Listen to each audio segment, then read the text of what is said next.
I think this Europe faces many challenges as we speak. Some come from before the conflict between Russia and Ukraine. It could be that brings innovation everywhere.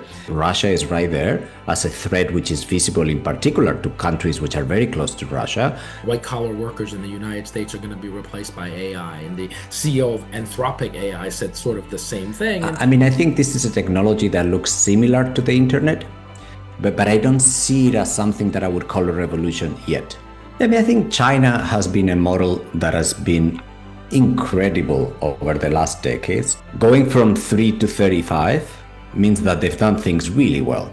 As you look forward, and that's my case, I think the Chinese model needs to change.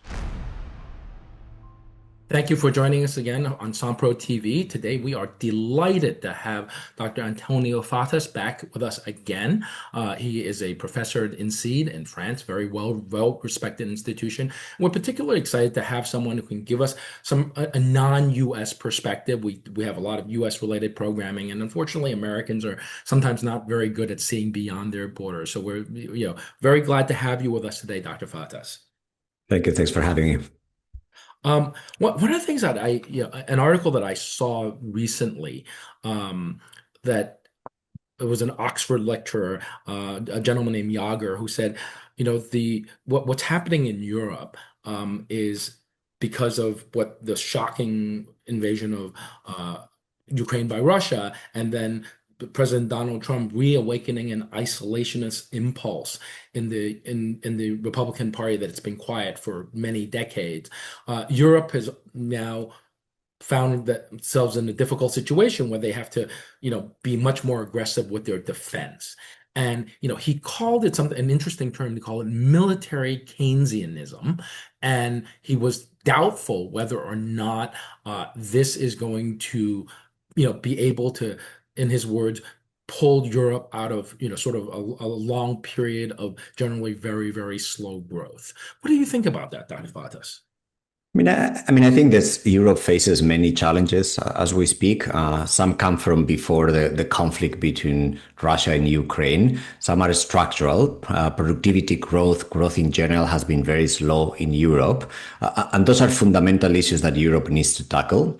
Now, of course, at the same time, things happen. Russia invades Ukraine.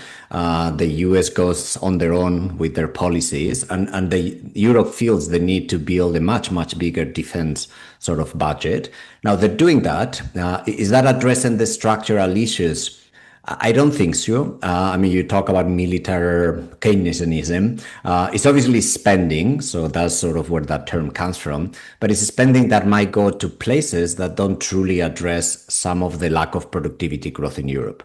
Now, sometimes spending on technology for defense spillovers to other areas of the economy. So it could be that brings innovation everywhere. But again, I'm a little bit worried that this is a necessity from a national security point of view, so it needs to be done.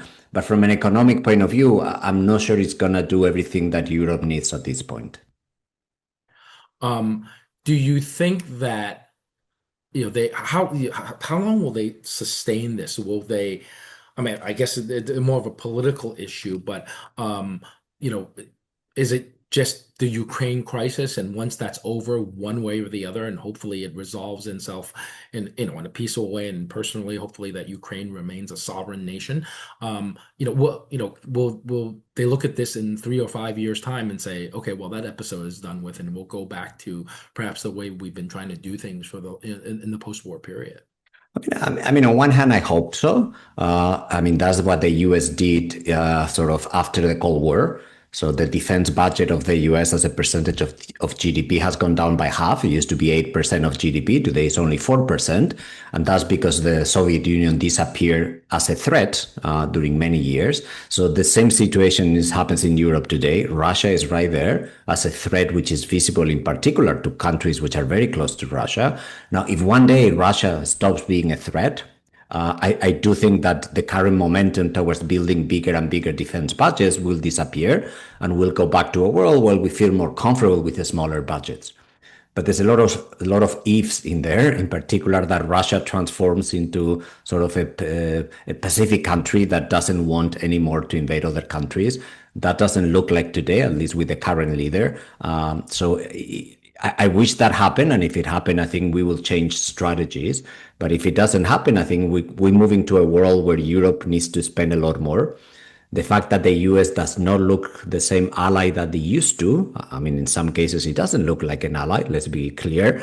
I think it means that Europe is on its own. The idea of having sort of a NATO budget that where the scale matters to all of us is not what it used to be a year ago.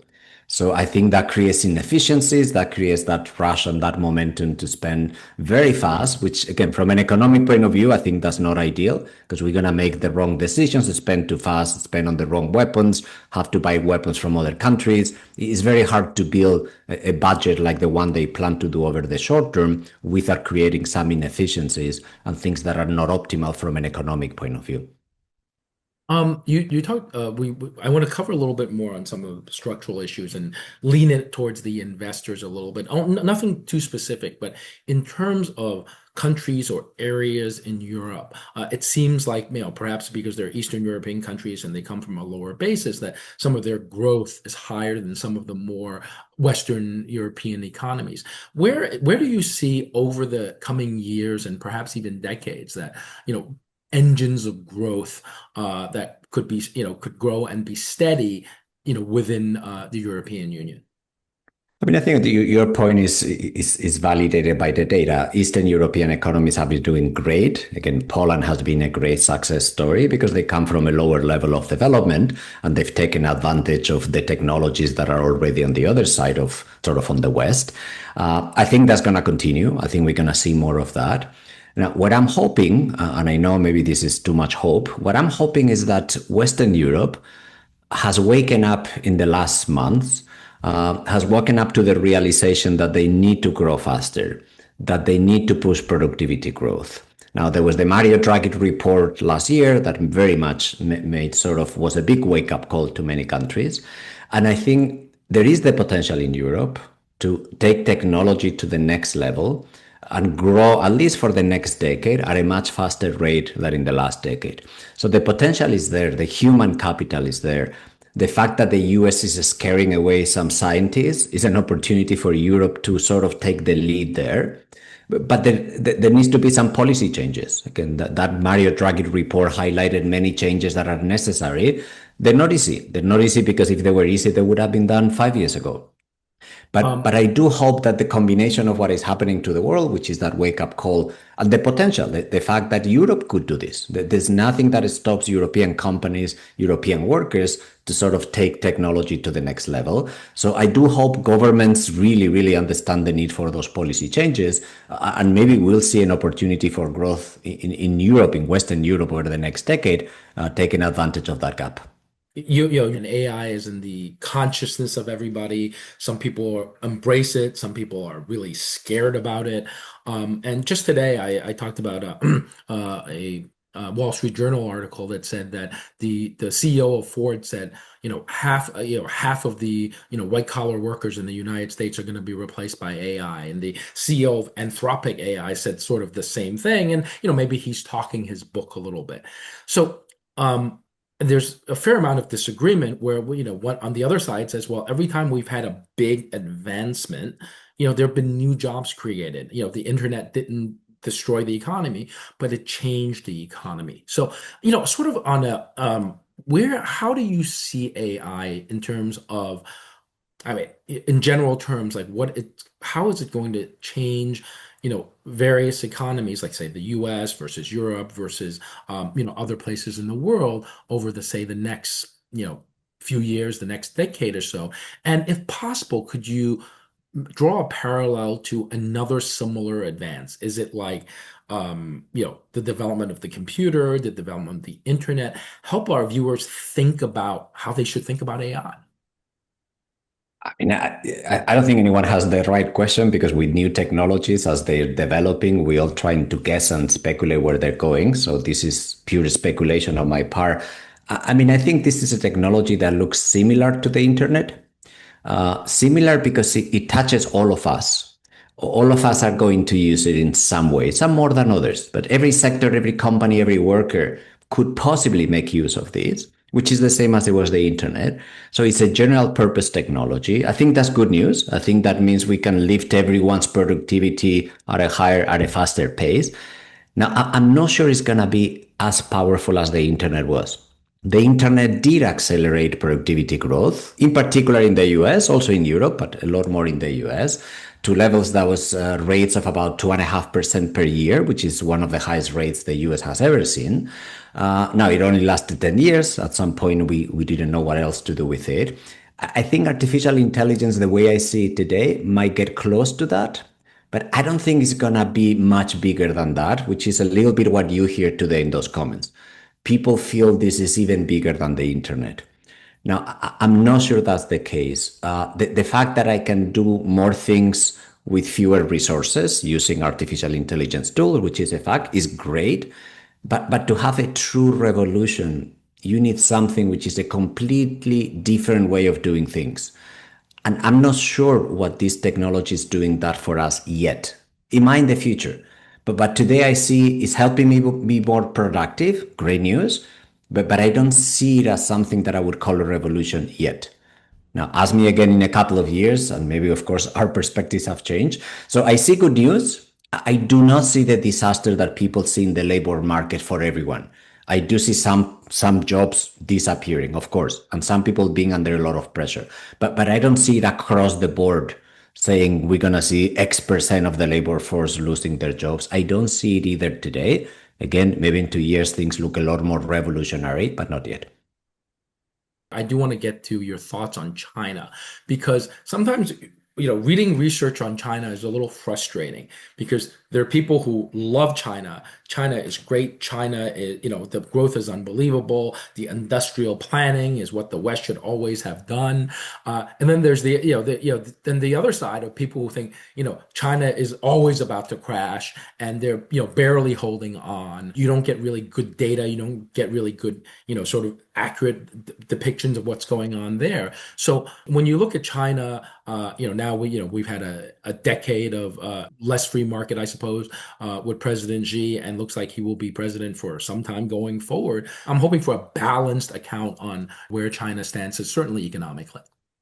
Yeah, I mean, I think China has been a model that has been incredible over the last decades to deliver very fast growth in an economy that was very poor. So China was around 3% of the US level of GDP per capita. Today, if you adjust for purchasing power parity, which we typically do, is 35%. Going from 3 to 35 means that they've done things really well. They've had a clearly long-term strategic vision of where to go, which was driven partly by the political system that allowed them to do that. They had very good policy decisions on certain areas. The obsession with education, with infrastructure, that's what China needed to do that miracle.